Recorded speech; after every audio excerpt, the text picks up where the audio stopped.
Some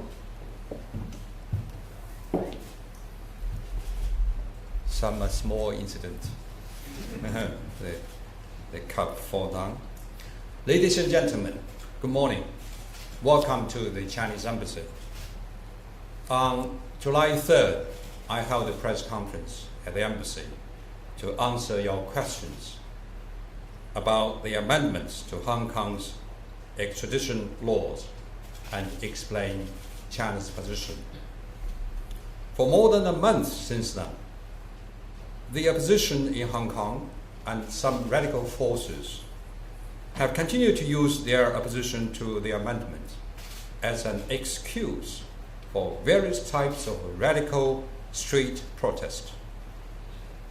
Violence involved has escalated and the damage to the society has expanded. The movement has gone way beyond the free assembly and peaceful protest.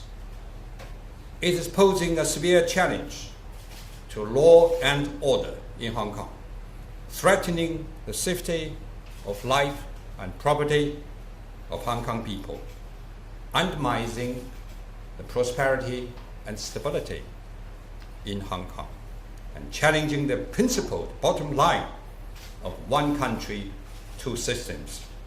As a result, Hong Kong now faces the gravest situation since its handover. A handful of extreme radicals have been undermining rule of law, social order, and one country, two systems in Hong Kong. But they have taken cover under the so-called pro-democracy movement to hide their real intention and to whitewash their disruptive actions. This new extremism is both highly deceptive and destructive. The newer extremists stormed the Legislative Council complex, attacked liaison office of the Central People's Government in Hong Kong, assaulted the police officers, and brought Hong Kong airport to standstill by legal assembly. Their moves are severe and violent offenses and already showed signs of terrorism.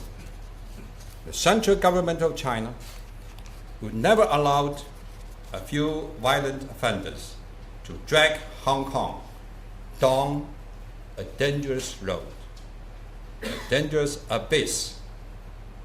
We've never allowed anyone to harm the rule of law and sound development in Hong Kong.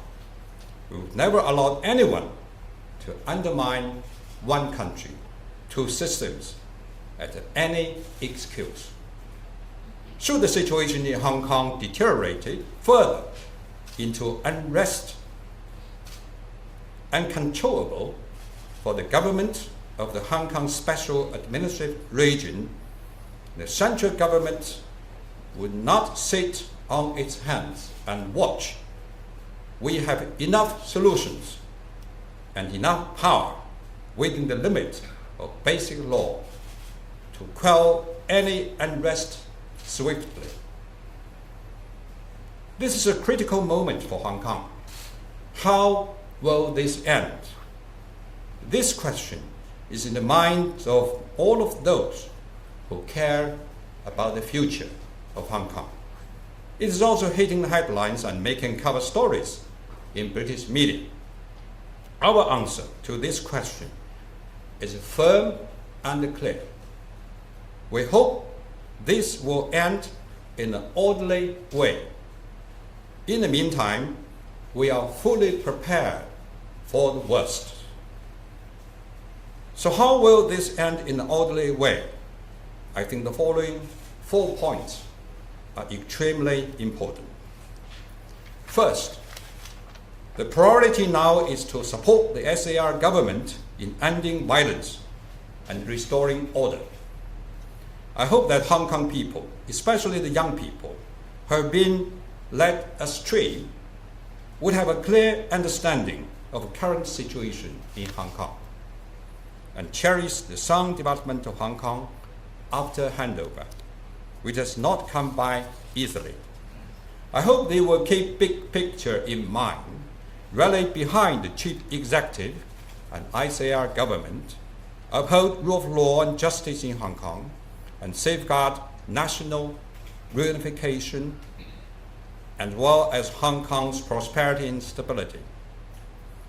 Hong Kong people from all walks of life must refuse to be used or coerced by radical forces. They should say no to all violence and lawlessness. They should support SAR government in governing Hong Kong in accordance with the law, and support the Hong Kong police in strict and rigorous enforcement. Second, the violent offenders must be brought to justice in accordance with the law. It is basic requirement of rule of law that all laws must be observed and all offenders must be held accountable. The violent or lawless perpetrators must be brought to justice, no matter who they are and however hard they try to whitewash their actions. If anyone in this country questions this point, let me ask them this: would the UK allow extremists to storm the Palace of Westminster and damage its facilities and get away with it? Would the UK give permission for attacking police officers with lethal weapons or set fire to police station without any punishment? Would the UK allow so-called pro-democracy rioters to occupy the airport, obstruct traffic, disturb social order, or threaten the safety and people's life and property? Aren't all this regarded as crimes in the UK? Indulging lawlessness is tantamount to blaming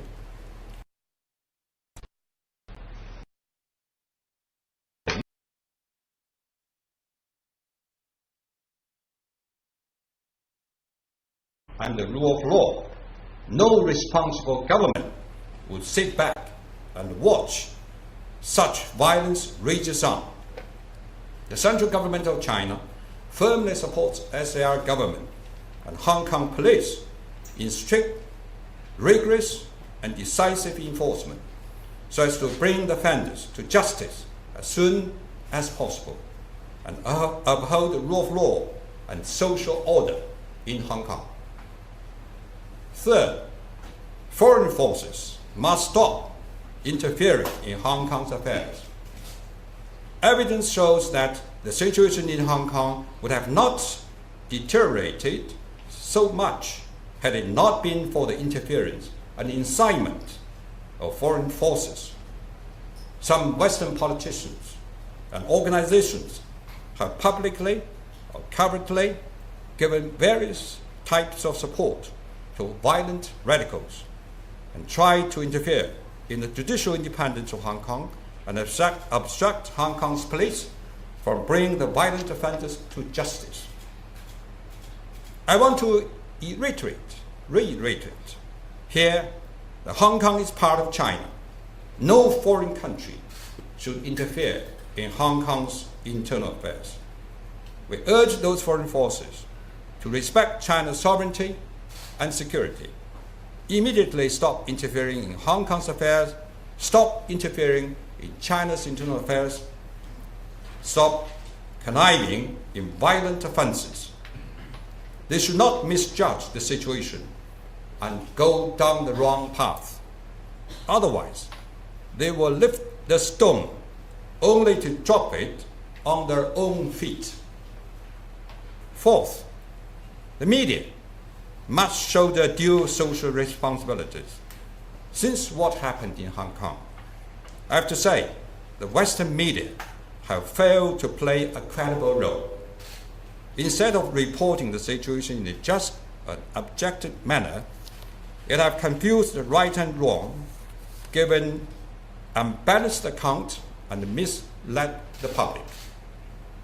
There have been massive coverage on so-called right to peaceful protest, but the few reports on the violent offenses by the extreme radicals, such as disruption of social order, attacks on police officers, and injuries to the bystanders. There has been not a word about extensive public support for the SAR government and for restoring law and order in Hong Kong. The lawless and violent offenders who undermine the rule of law are whitewashed and named pro-democracy activists in media reports. But the legitimate law enforcement measures by SAR government and the police to uphold law and order and to protect life and property of the people are labeled repression. Such selective reporting and distortion have resulted in prevalence of wrong information and have misled the public, especially the young people in Hong Kong. It is fair to say that Western media have inescapable responsibility for current situation in Hong Kong. I sincerely hope that Western media would reflect on the social impact of their reporting, shoulder due social responsibilities, and report the situation in Hong Kong in a just and objective manner.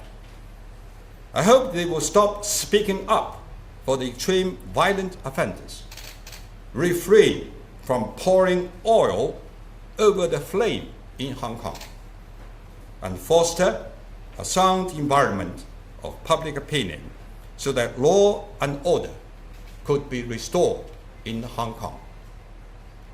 To help you understand my fourth point I have just made, I would like to show you a short video clip so that you could see some scenes and hear some voices that are absent in the Western media.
影響到我哋日常生活。咁我哋希望問題唔好再繼續惡化落去。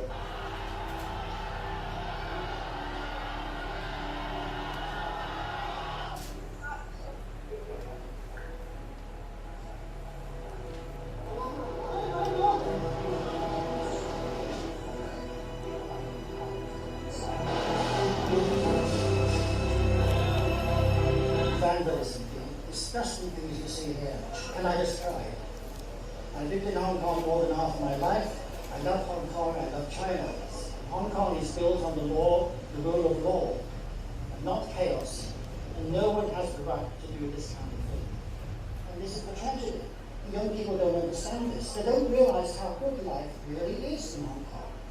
We are a free place. And most part of China is also free. This is the tragedy. The West doesn't understand it. No other civilized country would allow its parliament to be invaded in that way, and obviously there must be consequences for those who are involved in doing it, because it is a direct attack not only on the rule of law, but also on our very way of life.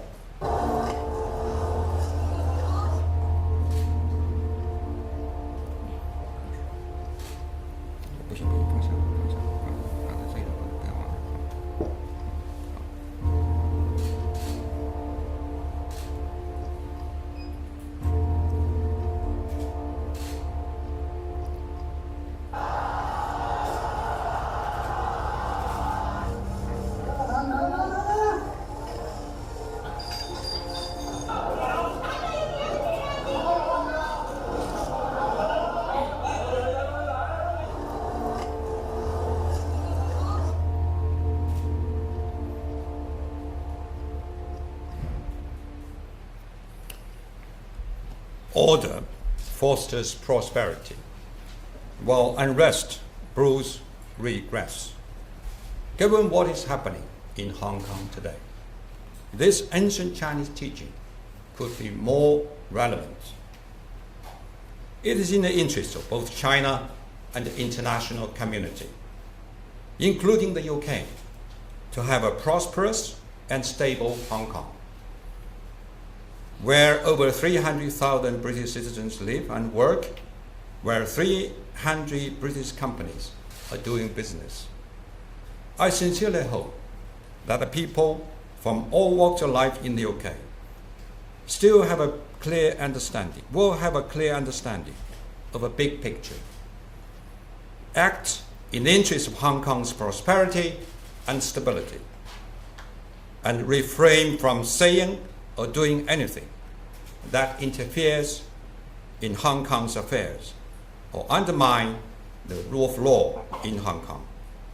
I'm confident that with the support of the central government of China and under the leadership of ICR government and Chief Executive Carrie Lam, Hong Kong will bring violence to an end and restore law and order at an earlier date.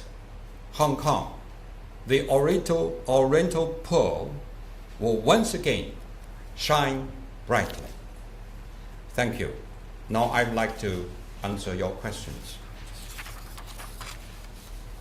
Please, could you also identify yourself? Thank you, Mark Shannon from Bloomberg. I noticed there was one moment in the clip where one of the speakers pointed out that Hong Kong police have not used live ammunition. There have been armed personnel carriers and troops shown on social media and TV just outside Hong Kong. If they were to be deployed, as some of what you said suggests is possible, would they be armed with live ammunition, and would they be entitled to use it? I would answer your question this way. I think the Hong Kong situation is at a very critical moment, but we have a full trust and confidence in Chief Executive and her administration to handle the situation and to bring this to an end in an orderly way. But as I said in my opening remarks, if the situation deteriorates further, into unrest uncontrollable by the SAR government, the central government will not sit by and watch. And we have enough solutions and enough power to put an end, to quell their unrest swiftly.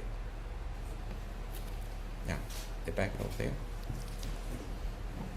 Yes, good morning. Carl Bostic with CNN. Sir, when there are 4 talking points about possible solutions, you talk about also the problem of foreigners should not interfere because this is a problem for China to resolve by itself. And here we have a message from President Trump saying that he's willing to perhaps discuss with President Xi Jinping this situation.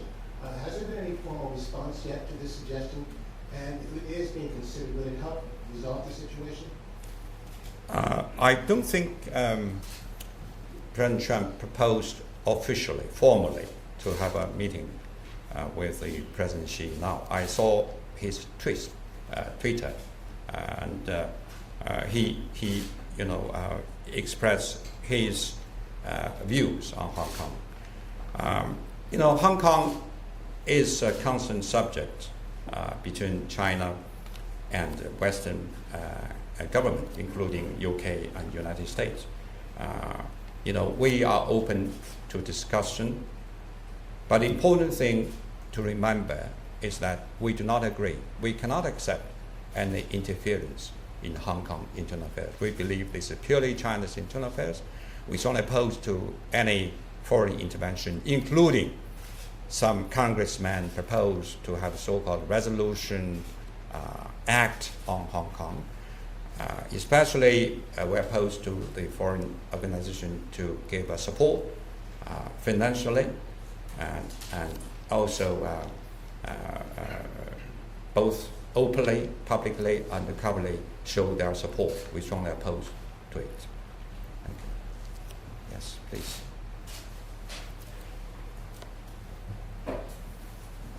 Thank you. I'm Estelle Sherwood from Reuters.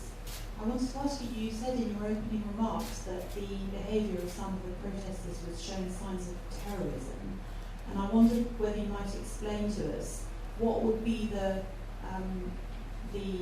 red line or the turning point, the moment where it would constitute terrorism, and would that then provide under Chinese law a legal justification for the deployment of Chinese forces in Hong Kong? Thank you. I think from both this video clip and also what is happening in Hong Kong now, especially what happened at the airport, it draw already worldwide condemnation of the atrocities and acts. Many media regard it as a terrorist act, and in no difference from any terrorist attacking police, attacking travelers, and even attacking journalists. One of your colleagues, from China, we heard the strong condemnation from the Chinese Association of Journalists for this kind of act. So it's we call it a symbolism, a symptom of a terrorist and a near terrorist. I would call it's a newer extremist. If it go further, it might become a newer terrorist or terrorist action. If it become a terrorist action, I still hope that the Hong Kong authority, Hong Kong government, and the Hong Kong police can handle this situation. So what I'm saying, if the situation deteriorated into unrest uncontrollable to the Hong Kong government, then the central government would not sit by and watch. Yeah, one hand there, then here and there. Farhan Ali from RT. It has been admitted on US media that the taxpayer-funded National Endowment for Democracy has been funding some of the Hong Kong protests. So does Beijing completely view the Hong Kong protests as a US plot to destabilize China, or are there legitimate aspirations of Hong Kongers that maybe Beijing recognizes? What is your second point? Would you repeat? I asked, so are there any legitimate aspirations that Beijing recognizes from Hong Kongers? I'm not quite with you on your second point. So I asked that the National Endowment for Democracy in the US has funded. Yeah, I understand that. So does China view this as entirely Yes. a US plot? Of course, with the Hong Kong protests, or are there some legitimate aspirations that Beijing sees? I think you already partly answered my question, that we believe there's a dark hand behind this radical movement. You mentioned, as I mentioned that in my opening statement, that some foreign forces, including foreign organizations, giving financial support and moral support to the radical movement, especially the foreign officials meeting the leaders of Hong Kong independence. So it is clearly shows their move, their intention, ulterior motives is to make Hong Kong a problem for China, to use Hong Kong to contain China, to prevent China from developing smoothly, preventing China from being a prosperous country. That's for sure. So that's why I'm saying, in order to have the situation, the chaos situation in Hong Kong and in an orderly way, it's very important that foreign forces should stop interfering further into Hong Kong's affairs, including the activities you have mentioned. One, please. Thank you. Catherine Foot from the Times. I wondered, Ambassador, if you could respond to the suggestion of the chairman of the Foreign Affairs Committee that full British citizenship be extended to all Hong Kong citizens. Would China regard that as provocation? I think some politicians in this country still, though their body is still, lived in the 21st century, but their head are still in the colonial days. I think some of them still regard Hong Kong as part of British Empire, and they treat Hong Kong as a part of UK. That's the problem. I think they really have to change their mindset, put them in the proper position, and regard Hong Kong as a part of China, not as a part of UK. Thank you. Yeah, please. Lucy Watson, ITV News. You said earlier that Beijing is fully prepared for the worst. Can you clarify exactly what that means? And also, we've all seen the satellite images of troops and tanks assembled in Shenzhen. Is this a means of intimidation, or is Chinese military action a very real possibility, or even imminent? I think in my opening statement, I already answered this question.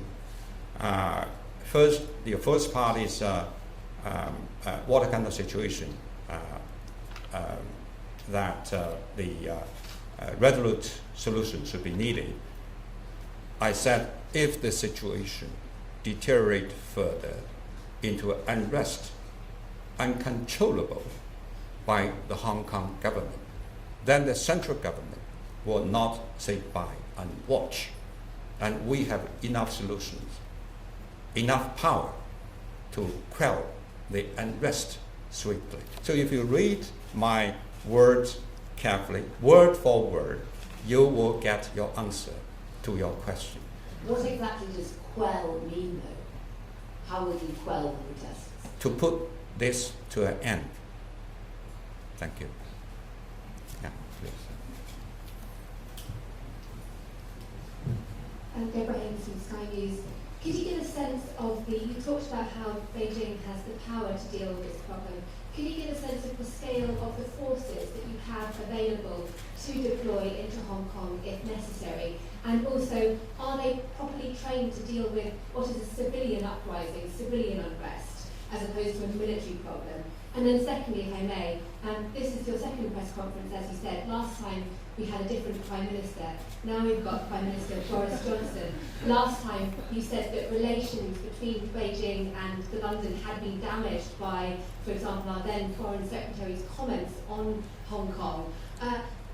What are relations like now? Are relations better have they been healed between UK and China, or are they still being damaged? And what's your message to the Prime Minister? To answer your first question, I think I already answered your questions. First, this is a hypothetical question. Currently, we still believe that Hong Kong government are capable of doing their business. Chief executive is a very capable leader in Hong Kong and enjoying broad respect and support. So at this moment, I think they are still handling it very well. We have full trust in them. So it's, we haven't get to the point to discuss about what kind of scale of power and solutions we are going to use. But I already answered this question. We are confident we have enough solutions, enough power to put this to an end swiftly. With regard to your second question, we certainly would like to see relations will be further developed because we believe it is in the interest of China and UK to have a sound relationship. But as I said in my last press conference, of course I didn't expect you have so soon have a new Prime Minister. So I have to be careful with my press conference. I don't hope that next press conference will talk about another Prime Minister. Do not take this seriously. But this is the fourth Prime Minister I'm going to work with, so you can see how long I've been here. We have expectations. We do hope that relationship will move along the direction of a golden era set by President Xi during his state visit. But good relationship has to be based on the basic principles. The fundamental principles is a mutual respect for sovereignty and territorial integrity and non-interference into internal affairs of each other. It was enshrined in the joint declaration of establishing diplomatic relations between our two countries. So we hope this principle, as long as these principles followed, relationship will move forward. But as long as these principles are violated, relationship will suffer a setback. So we do hope that new administration will handle a Hong Kong issue, which is about China's sovereignty, is about China's internal territorial integrity, about China's internal affairs. I hope the new administration will handle this issue with a great caution. Thank you. Yeah, please there, back there. Hello, Peter Beaumont, The Guardian. What is your definition of uncontrollable, and what would you be looking for to define the situation as becoming uncontrollable? Do you think we have to consult Cambridge Dictionary about what is controllable is about? Uncontrollable is out of control. So we do hope that situation will still be under control of the special administration and the chief executive. So I believe the current situation is still under control. Please. Evan Davis, BBC Radio PM programme. Ambassador, you painted the protesters as violent and as extremists. Can I ask whether you would acknowledge that for every violent or extremist protester, there are many, many ordinary citizens in Hong Kong, lawyers, civil servants, who are deeply disquieted by what is happening on the Chinese government side, and who support the idea of the people having more say in their own administration, and who support the fifth protest, the fifth demand of the protesters, for universal suffrage. So first, do you acknowledge that there are many people who are not violent extremists supporting the protesters? And can you remind us and the people of Hong Kong why China finds it so objectionable to give them universal suffrage? If I may ask a second question, does China still regard the joint declaration signed with the British in 1984 as applying and constraining its behaviour in Hong Kong? Nice meeting with you. I haven't seen you for quite a while, and since I was on your program. First of all, to your first question is about the demonstrators. We certainly acknowledge the difference between the young people, the demonstrators, and the radical violent offenders. So that's why in my presentation, in my opening statement, I said it. A few, they do not represent the whole, and the majority of them have been misled. And I think the Hong Kong media has responsibility, the Western media has a responsibility. There are some complaints. In any society, you have all kinds of complaints. Since Hong Kong handover, enormous achievement, progress has been made, and one country, two systems. But there are still a lot of rooms to improve. The young people, how young people will have to advance their career.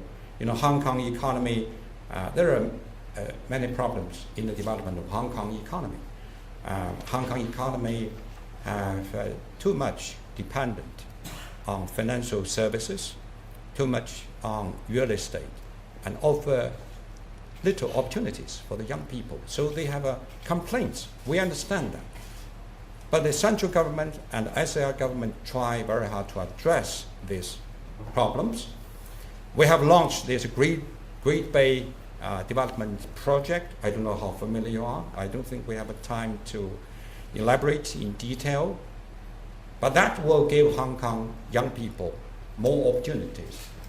If you compare Hong Kong now with Shenzhen across the river, it's quite contrast.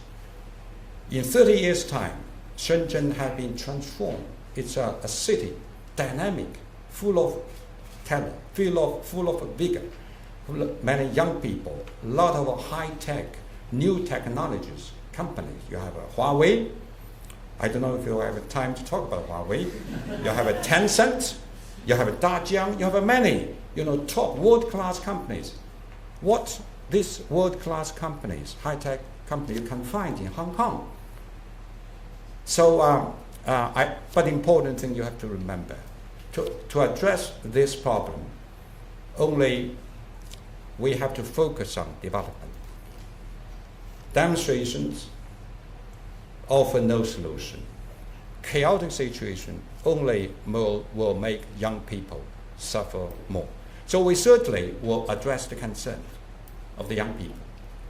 We certainly understand the difference between the young people who have been misled, who have been led astray, as I said, from those radical, violent offenders. Your second question is about joint declaration. I think people always confuse about one country, two systems with a joint declaration.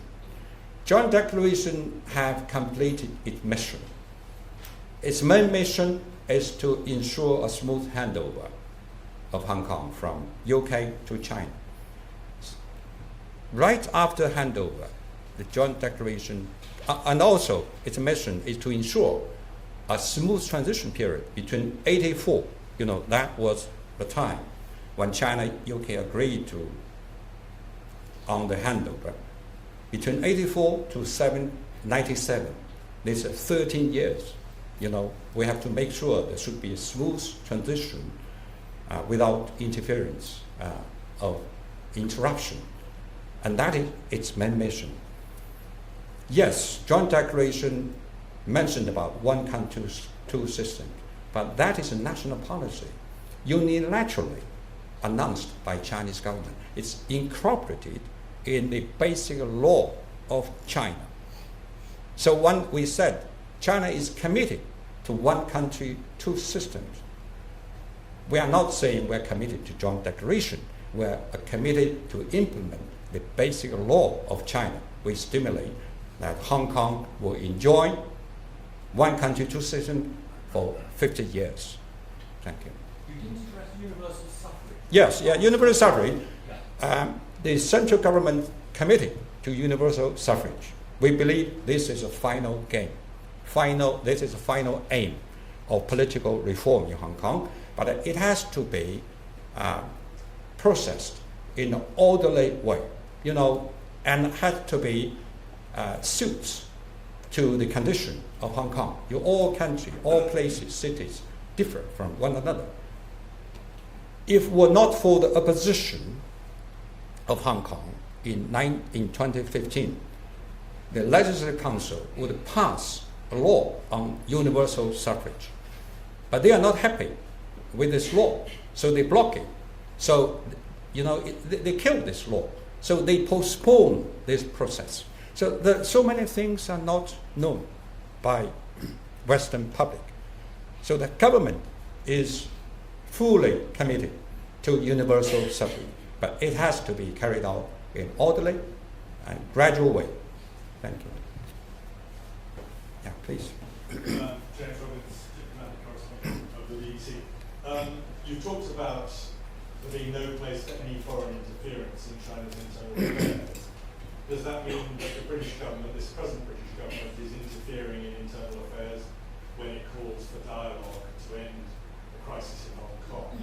And is one of the solutions which you would examine carefully to find a way through this, to move beyond mere suspension, just the suspension of the extradition law? Would you be prepared to move to full withdrawal, which reminds me of one of the basic points that we raised by the protesters?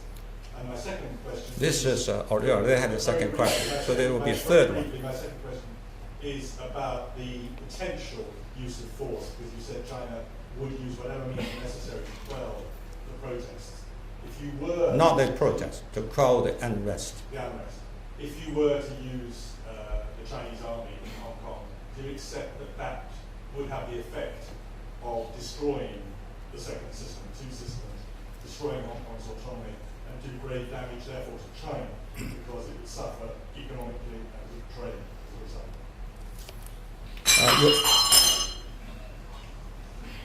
I think you asked 3 questions. I try to remember them all. Maybe from the last first. As I said, we have enough solutions, enough power to put this to end swiftly.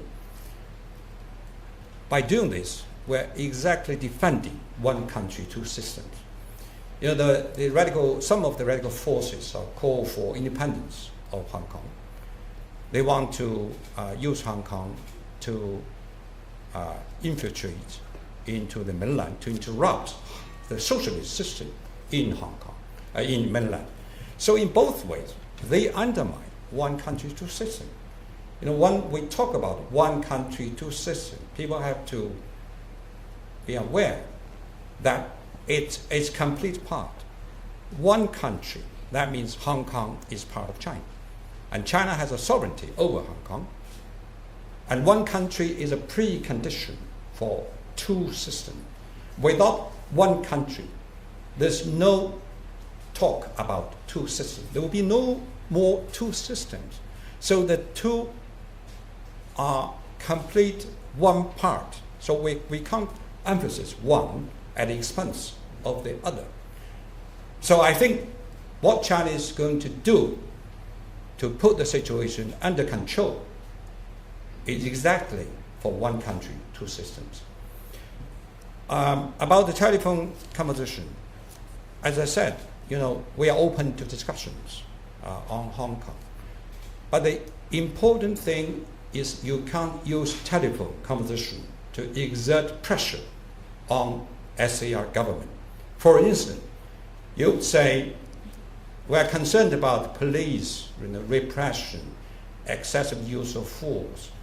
We are concerned about, we condemn the violence on both sides. That's not fair. You can't give a 50-50. When you condemn, so that's why I'm saying you confuse right and wrong. If you accuse the right things, you will certainly support the wrong things. So the important thing is the nature of your composition. Whether it's a intervention or not intervention. You know, British politicians visiting Hong Kong all the time. We show no objection to that. But if you make a comment to interfere in the judicial independence of Hong Kong, you try to abstract, you know, just like some politicians before, saying you can't, you know, punish those radicals, violent offenders. It is abstract, the legal system in Hong Kong. That cannot be accepted at all. I think I answered all your questions. Is the present British government guilty of interfering in China's internal affairs? And also my question, why not simply withdraw completely? Oh, yeah. Yes, we express our concern about some of the comments by the British politicians. Some of your colleagues asked a question earlier. I really hope that they should change their mindset and to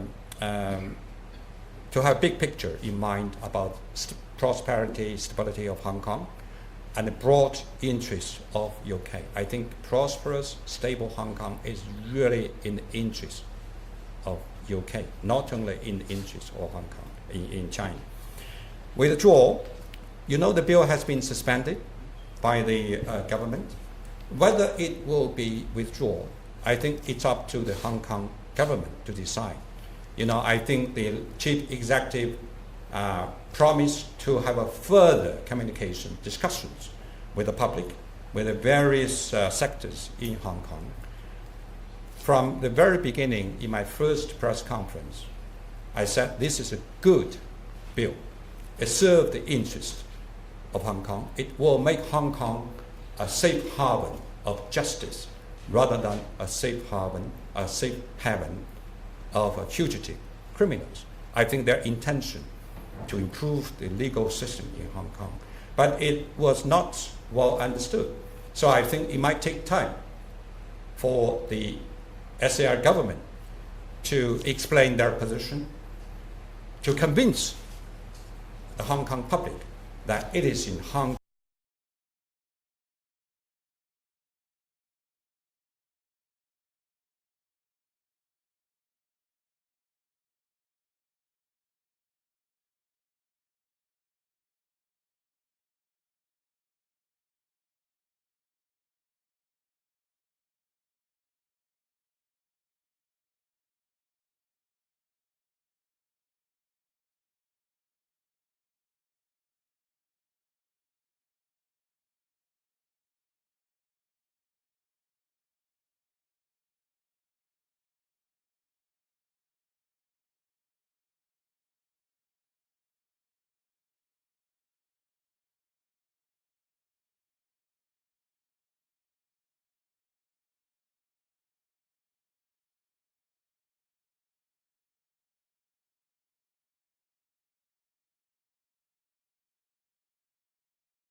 I have no intention to hide you, to hide something from you.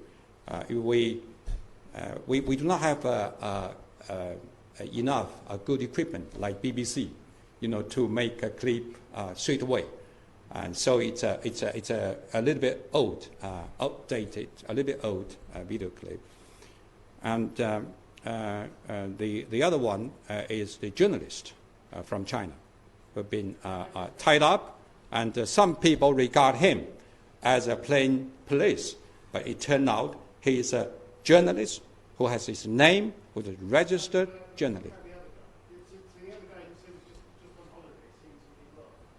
On holiday, not on a secret mission. Not on duty. I have no information. If they are, you know, you can. So what you're talking about, that police people cannot have a holiday, right? Yeah, I have no information on that. Even if they are policemen, as you said, they are not on duty. You know, there are millions of people traveling in China. Right, yes. I have no, I can't make a comment on that because I do not know this story. I'm trying to clarify whether you're saying you don't know whether it was on duty or not, or whether you I do not know anything about this policeman who have been rounded up by the writers, whether it's on duty or not on duty. So I can't make a comment on that. Are there other mainland law enforcement officials operating not wearing uniforms? I don't think so. I think we have full trust in the Hong Kong authorities to handle the situation. So the second round? Yeah. You haven't your first round, please. Then we come to you and Evan. Good afternoon, Mr. Ambassador. Skelly Studitian. So my first question is, as the violence escalates, we know that the Hong Kong police response will be escalated inevitably. And we know that what Hong Kong police have experienced these days in other parts of the country, it equals to aggregated assault, which will be dealt with seriously. But why there's still the target of blame in some of the medias? I think in most of the Western medias, even if they're so restrained. And my second question, if I may, yesterday I know that the British companies are warned to evaluate the risks of the investment in Hong Kong, and more than 28 countries have been noticed to issue the different levels of warnings to their travelers to Hong Kong. And analysts say that currently this is kind of turning point of Hong Kong's economy. So what's your viewpoint? I think you are absolutely right when talking about the behavior of Hong Kong police. I think they exercise their duty with a great constraint, more so than any other countries. They are very professional. And I think they won the praise from many countries, including United States, Canada, France. I haven't picked up any comment by the British police yet. You know, the things like this, if happen in the Western countries, the police will deal with much more force, but they exercise with great constraints. That reminds me, just a few months ago, it started in June, when the Extinction Rebellion applied to put a demonstration in Heathrow Airport. They've been told by British police authority, they warned that those involved would face a life sentence and urged these campaigners to reconsider. And we've been all watched how the British police handle the riot in London, and I don't need to remind you how forcefully, what kind of force they used. On the Hong Kong economy, yes, it suffered. I think what is happening in Hong Kong really damaged the international image and reputation of Hong Kong. It's very sad. You know, Hong Kong is a very safe place, rule of law. The rating is very high in terms of justice. It's even 3 steps higher than United States last year by Project Justice. It ranked 16th, I think. United States ranked 19th. I'm talking about law and order, not safety. Safety, Hong Kong will be much safer than the other Western countries. Of course, we all read that Hang Seng and stock fall 9%, and Hong Kong dollar fall. Many things fall. It's very sad. I think people, as I said in my opening remarks, people should treasure the hard-won development of Hong Kong. I do hope common sense will prevail in Hong Kong. I just heard many statements yesterday by the business leaders. They've been kept quiet for some time, but they now spoke out. They realize what kind of damage this chaos in Hong Kong will do to the city, to the prosperity, stability of Hong Kong. Yes, please. Thank you for accepting the second question. Earlier when my colleague from the BBC asked about the extradition bill, you said said that it was up to the Hong Kong government to decide whether it would be withdrawn or not, but then you immediately added that you thought it was a good bill and it had been fully explained, it should be explained further. Just to be completely clear, if Carrie Lam and the Hong Kong government decided to withdraw the bill fully, would the central government of China allow them to do so?